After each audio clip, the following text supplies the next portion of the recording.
नमस्ते दोस्तों, आज का डेट है 13 सितंबर 2023 और अभी हम डिस्कस करेंगे द हिंदू के कुछ इंपॉर्टेंट आर्टिकल्स हिंदी में। तो आइए सबसे पहले देख लेते हैं कि द हिंदू में आज कौन कौन से इंपॉर्टेंट आर्टिकल्स हैं। तो सबसे पहले एक बर्ड लोकेशन हम लोग डिस्कस करेंगे लीबिया के बारे में, जहां पे अभी बाढ़ की त्रासदी आई है जिससे बहुत बड़ी संख्या में लोगों की मौत हो गई है। तो इसको विस्तार से डिस्कस करेंगे। ये भी अफ्रीकन कंटिनेंट में है, इसलिए यूपीएससी के लिए इंपॉर्टेंस रखता है। अगला आर्टिकल है निपाह, जो अभी वायरस आया है इंडिया में, पुराना ही वायरस है, अभी फिर से इसका प्रकोप प्रभाव दिखा है जिससे कि केरल में 2 लोगों की जान चली गई है। तो इसके बारे में पढ़ेंगे। निपाह जो है वो कैसे ट्रांसमिट होता है, पीपल टू पीपल ट्रांसमिट होता है या नहीं, ये जानवरों से कैसे आता है, ठीक है। तो इसके बारे में अच्छे से जानेंगे। उसके बाद अगला आर्टिकल है विश्लेषण कर रहा हूं कि G20 में भारत कहाँ खड़ा है। मतलब कि अभी 9 और 10 को जो 18वां हमारा शिखर सम्मेलन संपन्न हो गया, ठीक है, G20 का, परंतु अभी ये राइटर बता रहे हैं कि भारत अभी भी बहुत से आंकड़ों में पीछे है, जैसे ह्यूमन डेवलपमेंट इंडेक्स में पीछे है, उसके बाद और भी बहुत से इंडेक्स में भारत पीछे है, उसका पूरा विश्लेषण कर रहे हैं राइटर। अगला आर्टिकल है राष्ट्रपति ने कहा कि किसान जो है वो अन्नदाता है, उनके अधिकारों और भविष्य की रक्षा करना हमारा कर्तव्य है। तो इसको भी विस्तार से डिस्कस करेंगे कि राष्ट्रपति का क्या व्यू है हमारे किसानों के लिए और उनकी सुरक्षा के लिए क्या क्या नीतियां बनाने की बात की जा रही है। तो सबसे पहले देख लेते हैं वर्ल्ड लोकेशन जो है लीबिया का। यहाँ पे ये आज न्यूज में इसलिए है क्योंकि 2300 लोगों की मौत हो गई है और बहुत से लोग मिसिंग है, जहां अचानक से flash flood hit in Libya city, ठीक है। तो अब इसके बारे में जान लेते हैं कि लीबिया कहाँ है। लीबिया जो है वो उत्तरी अफ्रीका के 5 माघरेव, यहाँ पे माघरेव देशों में से एक माना जाता है। तो उत्तर में लीबिया की सीमा जो है वो भूमध्य सागर से लगती है और इसकी जो सीमा है अल्जीरिया, चांद, अभी हम लोग मैप में देख लेंगे, चांद मिस्र, नाइजर, सूडान और ट्यूनीसिया के साथ लगती है। समुद्री सीमा ग्रीस, इटली, ये लीबिया का मैप है। उत्तरी सीमा जो है वो मेडिटेरियन सी से लगता है। उसके बाद इसका जो अल्जीरिया हो गया, नाइजर हो गया, चांद हो गया, ट्यूनीसिया हो गया, सूडान हो गया, इजिप्ट हो गया, ठीक है। और जो समुद्री सीमा है वो इसका इटली से लगता है। मतलब इसके पार जो है मेडिटेरियन सी के और उत्तरी क्षेत्र में जाएंगे तो इटली है, माल्टा है, तो ये सारे क्षेत्र यहाँ पे मौजूद है। लीबिया के जो निवासी हैं वो मुख्य रूप से अरब से आए हैं। यहाँ पे कहा जाता है कि जो लीबिया के निवासी हैं वो मुख्य रूप से अरबी हैं। अनुमानतः 10% आबादी जो है वो कबीलाई है और लीबिया के लगभग 75% जो लोग हैं वो इसी क्षेत्र में रहते हैं, जो भूमध्य सागर के जो तटीय क्षेत्र है ना, यहीं पे मैक्सिमम जो लोग रहते हैं, 75% लोग लीबिया के वो यहीं पे रहते हैं। और इसमें एक महत्वपूर्ण बात है कि जो इसकी राजधानी है वो है त्रिपोली, यहाँ है इसकी राजधानी। ये भी देखिए तट पे ही भूमध्य सागर के। उसके बाद अन्य बड़े शहर जैसे हो गए, जैसे वेंगजाई, उस ये प्रमुख बंदरगाह भी है, मिश्राता। तो ये सारे जो हैं वो इंपॉर्टेंट सिटीज हैं यहाँ पे लीबिया के।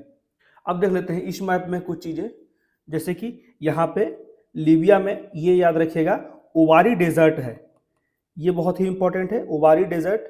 उसके बाद कलांसो डेजर्ट, ये दोनों डेजर्ट याद रखिएगा लीबिया में। उसके बाद मुर्जुक डेजर्ट, तो ये सब जो है सहारा डेजर्ट का ही पार्ट है।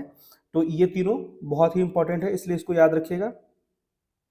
और कुछ खास है नहीं, मेनली डेली हम लोग एक एक लोकेशन डिस्कस करते रहेंगे जिससे पूरा अच्छे से वर्ल्ड लोकेशन में हमारा पकड़ बढ़ जाएगा। यहाँ पे लीबिया के पास गल्फ ऑफ सिंद्रा है, ये याद रखिएगा, गल्फ ऑफ सिंद्रा।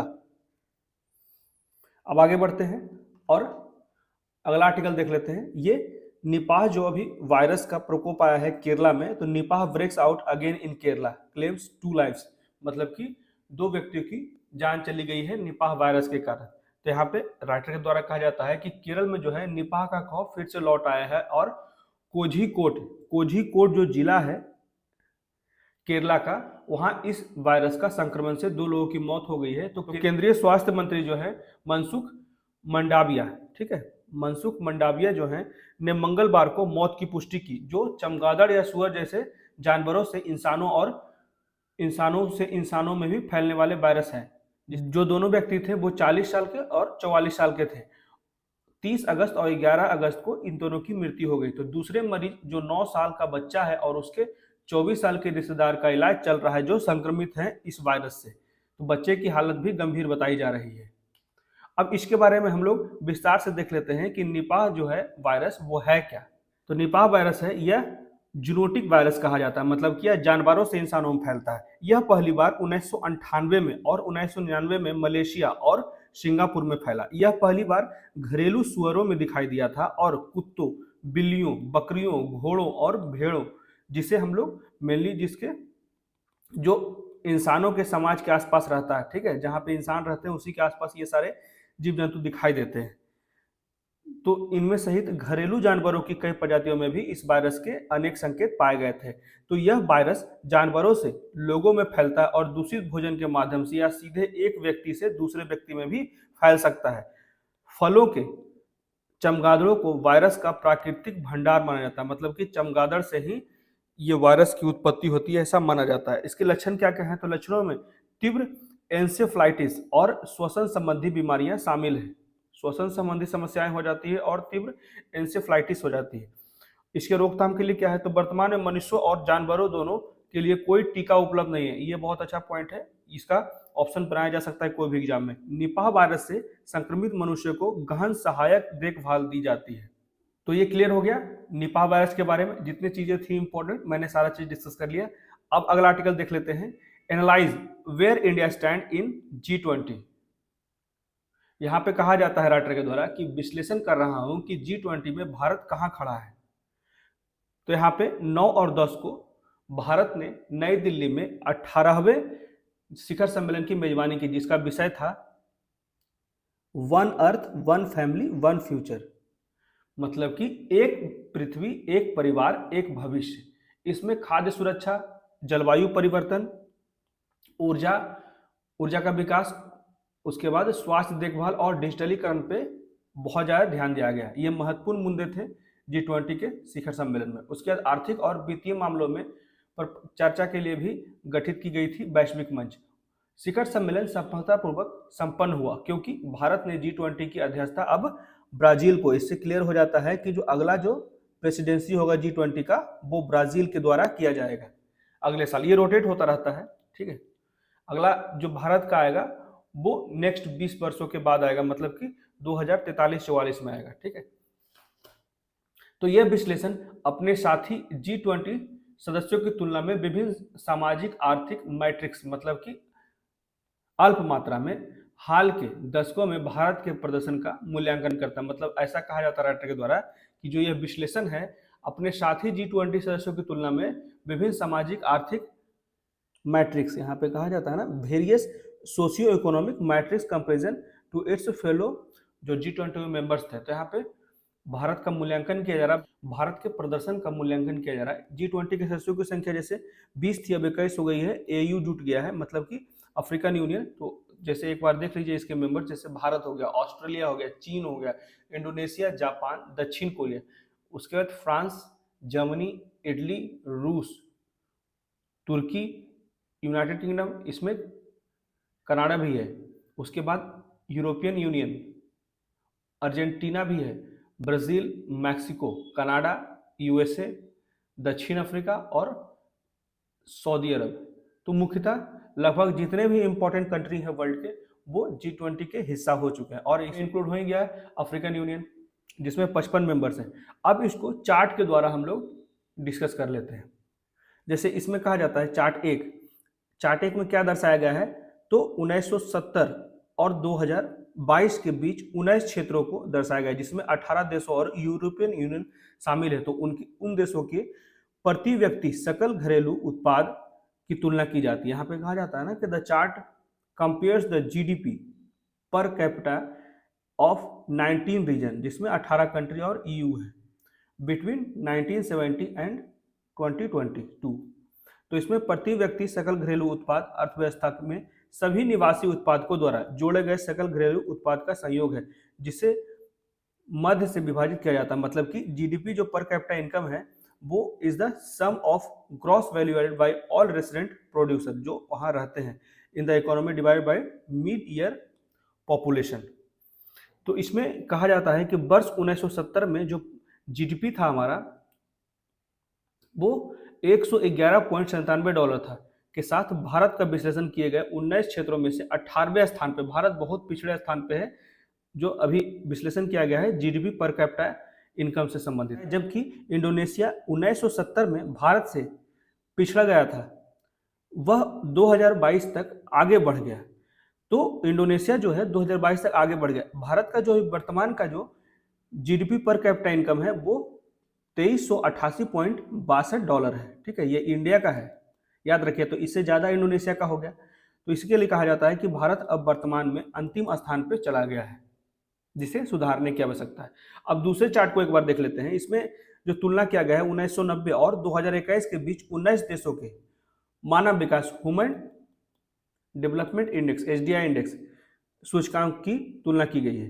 तो इसमें जो याद रखने वाली चीजें हैं ना, मैं पहले भी बता चुका हूं। जो एचडीआई इंडेक्स होता है वो कैसे कैसे होता है, तो जीवन प्रत्याशा, उसके बाद शिक्षा, उसके बाद जीवन स्तर, यही तीनों को मापा जाता है। यहाँ पे लिखा हूं जीवन प्रत्याशा मतलब कितना दिन तक जीवित रहेगा व्यक्ति, उसके बाद शिक्षा का क्या स्तर है, और उसके बाद जीवन स्तर, वो किस प्रकार से अपने जीवन को जी रहा है।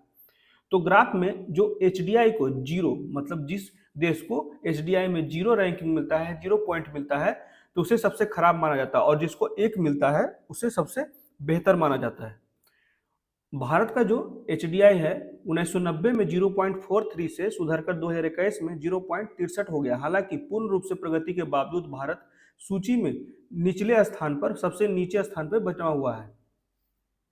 यहाँ पे देखिए, जो अभी 2021 का एचडीआई रिपोर्ट है, इंडिया का स्कोर हुआ एचडीआई में 0.63, जो सबसे खराब माना जाता है। जबकि भारत एक बहुत तेजी से विकास करने वाला देश है। तो भारत के प्रदर्शन में स्वास्थ्य से संबंधित मैट्रिक्स मतलब अल्प मात्रा में थोड़ा सा सापेक्ष सुधार देखा गया है। स्वास्थ्य से संबंधित भले ही पूर्ण संख्या में वृद्धि हुई हो, 1990 में भारत में औसतन जो जीवन प्रत्याशा था वो 45.22 वर्ष थी, जो चीन में 37.27 वर्ष थी। वहीं 2021 पे तुलना किया जाए तो जीवन प्रत्याशा जो है वो दक्षिण अफ्रीका से बढ़कर 67.24 वर्ष हो गई। हालांकि भारत की जो रैंकिंग वही रही, क्योंकि चीन ने भारत को पीछे छोड़ दिया। चीन का भी जो जीवन प्रत्याशा है वो ज़्यादा बेहतर हो गया। तो 1990 में 88.8 की शिशु मृत्यु दर के साथ भारत विश्लेषण किए गए 20 क्षेत्रों में सबसे नीचे, मतलब शिशु की मृत्यु दर में भी भारत सबसे निचले स्थान पर है। वहीं 2021 में शिशु मृत्यु दर सुधार हो गई, 25.5 हो गया, और भारत दक्षिण अफ्रीका से थोड़ा आगे 19वें स्थान पर रह गया। तो यही बातें की जा रही है कि 19वें स्थान पर भारत है, जो बहुत ही खराब है। इसे निरंतर सुधारने की आवश्यकता है। और इस डेटा जो यहाँ पे डेटा प्रदर्शित किया गया है, इसमें यूरोपियन यूनियन को शामिल नहीं किया गया, नहीं तो और नीचे हो जाता। अब तीसरा चार्ट और चौथा चार्ट को यहाँ पे देख लेते हैं। यहाँ पे जिसमें तीसरे चार्ट में बताया गया है कि 1990 और 2021-22 के बीच 20 क्षेत्रों में से 15 वर्ष से अधिक आयु के श्रम बल की भागीदारी दर, मतलब कि LFPR, labour force participation rate इसको बोला जाता है। तो 1990 में 54.2% LFPR के साथ भारत जो है वो इटली जो है वो LFPR 49.7% और सऊदी अरब जो है वो 53.3% से ऊपर 18वें स्थान पे है। ये याद रखिएगा कि भारत का जो है वो LPR रिपोर्ट कुछ में तो थोड़ा अच्छा है, 54.2%। 21 से 22 की इसकी रैंकिंग गिरकर 19 हो गई, जो केवल इटली 49.4% से आगे है। विशेष रूप से इस अवधि में भारत का LPR भी घटकर 49.5% हो गया, परंतु यहाँ पे 1990 में ही ज़्यादा अच्छा था, और 21-22 में देखा जाए तो गिर गया है हमारा LFPR। यहाँ पे ही डिस्कस किया गया है इस चार्ट में, जिसमें चार्ट कंपेयर कर रहा है LFPR जो है 20 रीजन्स के 1990 से 2021-22 के बीच में तुलना किया जा रहा है। तो यहाँ पे यही बातें की जा रही है कि भारत का जो LFPR है वो निरंतर गिर गया है 1990 से अगर तुलना किया जाए तो चौथा चार्ट में देख लेते हैं। इसमें तुलना किया गया है कि 1998 और 2022 के बीच 19 क्षेत्रों, जिसमें यूरोपियन संघ भी शामिल है, कि संसद में महिलाओं की हिस्सेदारी की तुलना की गई है। ठीक है, तो ये सारे कुछ जो अच्छे पॉइंट्स फैक्ट्स होते हैं ना, जब कभी भी आप यूपीएससी के टॉपर्स का कॉपी कभी देखिए, उसमें समझ में आएगा कि क्यों वो टॉप किए हैं, क्यों उनके मेंस में मार्क्स अच्छा है। तो ये सब तरीका है, अगर फैक्ट आपके पास अच्छे से संग्रह किया हुआ है तो उसको आप आंसर में यूज कर सकते हैं। और ये एक दिन से नहीं होगा, डेली प्रैक्टिस करना पड़ेगा, तभी आपको ये सारे डेटा याद रहेंगे, जिससे आपका आंसर थोड़ा अलग दिखेगा। नेतृत्व की स्थिति में तो यहाँ पर यही कहा जाता है कि जो संसद, सभी देशों के संसद में जो महिलाओं की नेतृत्व की स्थिति है, उसमें भी भारत की जो भागीदारी है वो कम रही है। कई देश के साथ, जैसे यूरोपियन संघ भारत से आगे है। 1998 में 8.1% से 2022 में हिस्सेदारी लगभग दोगुनी हो गई यूरोपियन संघ। लेकिन जब 18 देशों और यूरोपियन संघ से तुलना किया जाता है तो भारत का जो पहले 1998 में 8.1% महिलाओं की भागीदारी थी, लेकिन वही 2022 में देखा जाए तो 14.9%। यहाँ पे दोगुनी तो हो गई, परंतु फिर भी यहाँ कहा जाता है कि और जो 18 देश और यूरोपियन यूनियन के से तुलना किया जाता है तो भारत का जो रैंक है 1998 में 15 से गिरकर 2022 में 18 हो गया। जो पहले 15 रैंक पे था अब 2022 में 18 हो गया। जो जापान 9.9% से थोड़ा आगे है, जापान से थोड़ा आगे है बस, महिलाओं की भागीदारी जो संसद में होती है उस पर अगर तुलना किया जाता है तो। ठीक है, यहाँ पे देख सकते हैं। तो भारत पिछले 3 दशक में यहाँ पे सबसे अच्छा सुधार किया है भारत, कार्बन उत्सर्जन में अंकुश लाने में। तो जैसे विश्लेषण किया गया है कि 20 क्षेत्रों में यह 1990 और 2020 को तुलना किया गया है तो कार्बन डाइऑक्साइड का जो सबसे कम उत्सर्जन रहा है। हालांकि जलवायु परिवर्तन से निपटने के लिए पर्यावरण अनुकूल ऊर्जा स्रोत को अपनाने में इसकी प्रगति अपेक्षाकृत धीमी रही। तो यहाँ पे भी राइटर के द्वारा कहा जाता है कि जो पर्यावरण अनुकूल जो ऊर्जा स्रोत को अपनाने की बात है, यहाँ पे भी जो भारत की प्रगति रही वो अपेक्षाकृत धीमी रही। अमेरिका और मैक्सिको को छोड़ दिया जाए तो अधिकांश G20 देश ने 1990 में नवीकरणीय ऊर्जा से 2% से कम बिजली उत्पन्न की। 2015 तक भारत की केवल 5.36% बिजली जो थी वो नवीकरणीय स्रोत से थी। विश्लेषण किए गए 20 क्षेत्रों में से भारत 13वें स्थान पे है। यहाँ पे थोड़ा सा सुधार है। तो भारत की जो तुलना हो रही है वो मैक्सिमम डेवलप्ड कंट्री से हो रही है, ये भी देखने की बात है। ठीक है, यहाँ पे अफ्रीकन कंट्री से नहीं हो रही है। यहाँ पे जितने भी यूरोपियन यूनियन है, यूएसए है, कनाडा है, तो ऐसे देश ही हैं। तो इसमें भारत अभी निरंतर और भी सुधार कर रहा है। ये डेटा भी बायस्ड होता है। भारत का बहुत सा सुधार होता जा रहा है, हम लोग देख रहे हैं, खासकर नवीकरणीय ऊर्जा में और कार्बन इमिशन को कम करने में। अभी हाल आज ही के न्यूज में आया है कि भारत जल्द से जल्द डीजल को बाय बाय कर दे, मतलब कि डीजल का उपयोग कहीं भी नहीं किया जाएगा। तो ये सब महत्वपूर्ण कदम है जो कार्बन उत्सर्जन पे अंकुश लगाने के लिए एक महत्वपूर्ण नीतियां बनाई जा रही है केंद्र सरकार द्वारा। अब अगला आर्टिकल देख लेते हैं।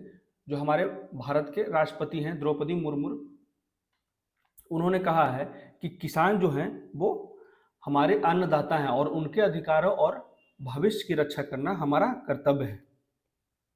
तो यहीं पे कहा जाता है कि राष्ट्रपति द्रौपदी मुर्मू ने मंगलवार को पारंपरिक बीज किस्मों, यहाँ पे कहा गया कंजर्व ट्रेडिशनल सीड वेराइटीज और इको फ्रेंडली फार्मिंग प्रैक्टिसेस को कंजर्व करने की बात की। राष्ट्रपति द्रौपदी मुर्मू ने मंगलवार को पारंपरिक बीज किस्मों और पर्यावरणीय अनुकूल कृषि पद्धति के संरक्षण के लिए ठोस कदम उठाने की आह्वान की। वहां यहाँ खाद्य और कृषि के लिए पादप अनुवांशिक संसाधनों, यहाँ पे कहा जाता है कि प्लांट जेनेटिक रिसोर्सेज और किसानों के अधिकारों पे खाद्य और कृषि संगठन द्वारा आयोजित एक वैश्विक संगोष्ठी का उद्घाटन कर रही थी। उसी में द्रौपदी मुर्मू कहती है कि किसान अन्नदाता हैं और उन्हें सलाम करने की जरूरत है। यहाँ पे देखिए, miss Draupadi said farmers were अन्नदाता provider of food and they need to salute. ठीक है, सैल्यूटेड यहाँ पे कहा गया है कि उनके सम्मान की आवश्यकता है।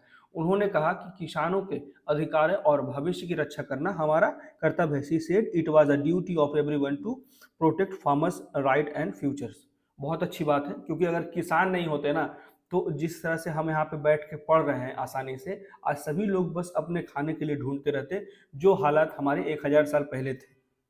तो ये चीज़ें जब हम लोगों ने अपने कार्यों को बांट लिया है ना, इसी के कारण सभी लोग अलग अलग क्षेत्र में विकास कर रहे हैं। अगर कोई भी व्यक्ति नहीं बांटता अपने कार्यों को तो आज हम भी अपने पेट के लिए ही लड़ रहे होते। और जिस तरह से और जीव जंतु को देखते हैं अपने पृथ्वी पे कि सब सिर्फ अपने जीवन में पेट के लिए ही लड़ते हैं, उसी तरह हम भी लड़ रहे होते और कोई विकास नहीं हुआ होता। इसलिए किसानों की जो भूमिका है हम सभी इंसानों के जीवन में, जो भी खाना खाता है तो सभी इंसान जो भी खाते हैं वो किसानों की ही देन है, इसलिए उन्हें रिस्पेक्ट करने की बहुत ज़्यादा आवश्यकता है। यहाँ पे कहा जाता है कि एक डॉक्टर जो हमें साल में 4 से 5 दिन मिलता है उसकी हम इतना सम्मान करते हैं, लेकिन एक किसान अगर चाह ले तो उसे हमें रोज मिलना पड़ेगा, परंतु उसको कोई भी सम्मान नहीं दिया जाता, उसे सबसे आखिर में देखा जाता है। तो यहीं पे इसी के सम्मान की बात कर रहे हैं हमारे देश के राष्ट्रपति द्रौपदी मुर्मू। और देश की समृद्धि जो है वो कृषि विरासत है, यहाँ पे यही बात कही जा रही है। जो केंद्रीय कृषि मंत्री हैं, तो ये याद रखिएगा, केंद्रीय कृषि मंत्री कौन है? नरेंद्र सिंह तोमर, जिन्होंने भी इस संगोष्ठी में कहा कि देश की जो समृद्ध कृषि विरासत किसानों के प्रयासों के कारण विकसित हुई है, जिन्होंने सावधानी पूर्वक कई पौधों की किस्मों का पोषण और विकास किया। यहाँ पे यही बात कहा जा रहा है कि इन्होंने सावधानी पूर्वक कई पौधों और पेड़ों का this varieties way not source, यहाँ पे यही कहा जाता है कि कई पौधों की किस्मों का पोषण और विकास किया। ये प्रजातियां न केवल आजीविका का साधन थी बल्कि प्रकृति और संस्कृति के बीच गहरे संबंध का जीवंत प्रमाण है। यही कहा जाता है कि living testimony of the deep connection between nature and culture. तो श्रीमती मुर्मू ने कहा कि किसानों ने कड़ी मेहनत की है, जिससे Murmu said that farmers had toiled, developed and conserved land creases. यहाँ पे मतलब कि भूमि प्रजातियों, जंगली रिश्तेदारों और फसलों की पारंपरिक किस्मों को विकसित करना और संरक्षित करना, ये सारे पॉइंट बहुत ही अच्छे हैं, ठीक है, कृषि से संबंधित। जैसे कि हम विकास जो कर रहे हैं और ये खुद राष्ट्रपति का ही यहाँ पे वक्तव्य है, तो ये इंपॉर्टेंस हो जाता है। उसके बाद और आधुनिक फसल प्रजनन कार्यक्रम के आधार पर जो बहुत से विकास किए गए और इस प्रकार मनुष्य और पशुओं के लिए भोजन और पोषण सुरक्षा सुनिश्चित किया गया किसानों के द्वारा। तो यहीं पे इंग्लिश में हम लोग पढ़ देते हैं जिससे कि आपको और भी क्लियर हो जाए। Miss Murmu wild relatives and traditional varieties of crops and provided the building blocks for the modern crop breeding programs and thus ensured food and nutritional security for human beings and livestock alike।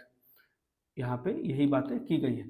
तो और एक बात कही गई है यहाँ पे कि भोजन और कृषि के लिए जो पादप अनुवांशिक संसाधनों के संरक्षण, उपयोग और प्रबंधन के लिए 2001 में संधि पर हस्ताक्षर किए गए थे। मेरा देश किसानों को पंजीकृत किस्म के गैर ब्रांडेड बीजों का उपयोग, पुनः उपयोग, बचत, साझा करने और बेचने सहित कई अधिकार प्रदान करता है। इसके अलावा किसान अपनी खुद की किस्मों को भी पंजीकृत कर सकते हैं, उन्हें सुरक्षा मिलती है। यही बात यहाँ पे कही जाती है। My country provides a range of rights to farmers including use, reuse, save, share and sell the unbranded seed of the registered variety. Beside farmers can register their own variety which get protection. यही बातें यहाँ पे की गई है। किसानों के सम्मान की बात की और किसानों की क्या क्या उपलब्धियां हैं हमारे कृषि के क्षेत्र में, इसके बारे में बताया गया है। ठीक है, तो कैसा लगा आज का मेरा आर्टिकल, प्लीज़ मुझे कमेंट करके बताएं। मेरे वीडियो को ज़्यादा लाइक करें, शेयर करें और मेरे चैनल को सब्सक्राइब करें। Thank you.